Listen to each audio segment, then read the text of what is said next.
First time namin ni Alaya sa isa sa pinaka-luxurious hotels in the Philippines, ang Okada, Manila. So tara, samahan niyo kami!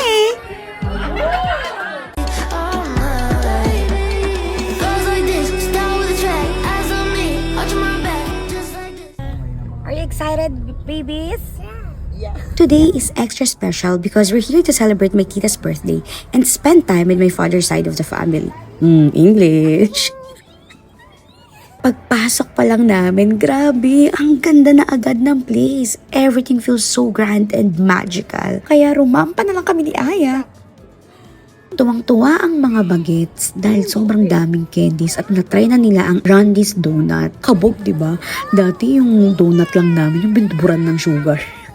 Happy na kami. Hi guys! Concert! Ito nga pala mga hina-hire ko ngayon. Yung boy at Inday. So, papunta na kami sa aming room at ninamnam ko talaga yung moment ito. So, ito ang first room namin. Ang laki niya, I swear. Niro-room tour ko lang kayo dito. I think this is the executive suite. Ang laki! Ang laki! Okay, so may dalawa dito. And then, bathtub? Okay, sure. Nice. Tapos nakakatuwa kasi, tignan mo naman yung bathtub nila. Kaya tuwang-tuwa si Aya. So, we're going to our second room na. Ito na yung room namin. Tada! Diba? It's so spacious. And I love the bathtub din. And yung CR nila, automatic. And ang spacious din ng storage room. Kaya tuwang-tuwa na naman si Aya, tumatambling-tambling pa. Kasama ang kanyang kuya Aki at ng mga lolo't lola. So, look at that. Diba? Ayan. Ayan yung pinaka-sofa.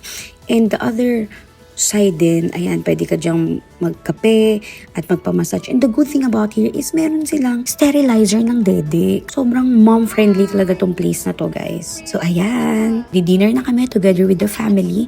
And this is the birthday girl, may tita Ophelia. And nakipagarutan lang si Aya sa kanyang mga tita, sa kanya, actually cousin niya pala yan. So, yeah, pocket talaga yan siya.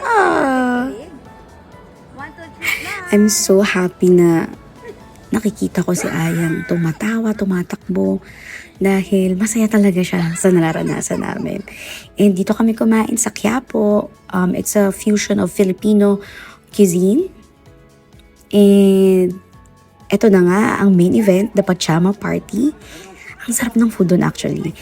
Lahat nakapag-pajama and syempre hindi namin mamimiss ang grand fountain, light fountain.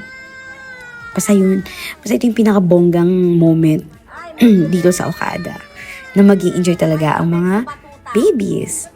So yan na, ang aming pajama party.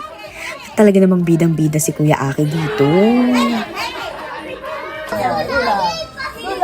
Happy birthday, Lola Pels! Lola Pels, good job! Naglaro kami ng uno dyan at si Jacqueline, ng pinsang ko, ang natalo.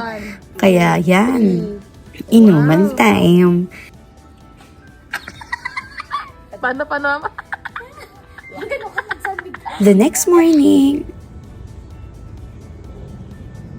sobrang saya ni Aya dahil magsiswim na kami today. Swim! Nakakatuwa dito kasi child-friendly talaga yung mga swimming pool nila. Mababa lang talaga yung mga pools. And meron din mga matataas. Pero may mga matataas din naman. Pero mostly talaga pang bata, pang family talaga siya. And I love it. We spend so much time here ni Aya. Sobrang saya namin and thankful na naranasan namin to. Thank you, Kuya Robel and the family dahil sila ang punong abala for this party. And nakikita mo yung katawan na yan. Sige na, pagsawaan nyo yan dahil after 1 year, hindi nyo na makikita yan. Kasi tataba lalo, charot. So yan, after ng swimming, nag-bathtub lang kami and taking pictures with my family. Thank you, Kuya Well and family.